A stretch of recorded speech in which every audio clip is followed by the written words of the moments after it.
CDI キャリアスクールの阿部ちゃん先生です。今日はこの本を使ってコマンド操作をさらにレベルアップする練習をしていきます。一緒にやっていきましょう。問題101。編集前の図形を編集後の図形に変えていきます。編集後には横が48、縦が35、縦は3等分ですね。はい、横は5等分です。分割します。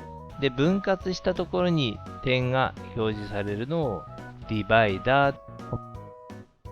ディバイダーコマンドの、はい、この隣の三角ボタンをクリックします。右から、はい、2つ目、ディバイダー。何等分っていうコマンドです。これをクリックします。等分したい線をオブジェクトを選択。分割数5、エンター。そうするとこのように点が分割になるように表示されます。で、縦の方もですね、はい、繰り返しエンターキーです。縦の線をクリック。分割数は3、エンターです。この点を使ってこの線を複写します。はい、この点が入ってます。複写コマンドで縦の線をクリック。確定、起点をクリック。このディバイダーで表示された点と単点にクリックです。はい、繰り返しのエンター。今度は横の線ですね。これをクリックして起点を左下の単点です。それを今作ったディバイダーの点と単点にクリックです。で、最後にこの点を窓選択で点を選択してデリートキーで削除します。次の問題は107番です。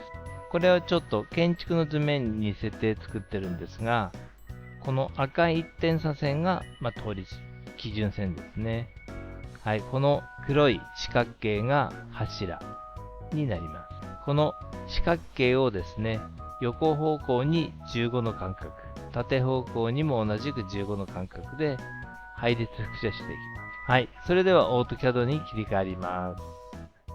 はい、この赤い一点差線をですね、横方向に15の間隔、縦方向にも同じく15の間隔でオフセットしてから、この黒い四角形を配列複写して、オフセットコマンド、距離は15、エンター、選択してクリック、選択してクリック、選択してクリック、エンター、横の線も選択して上方向にクリックです。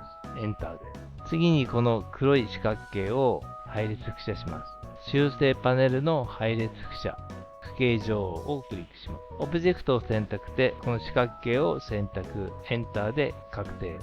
列は4、間隔が6から15にします。15エンターです。次に行は3、間隔は15です。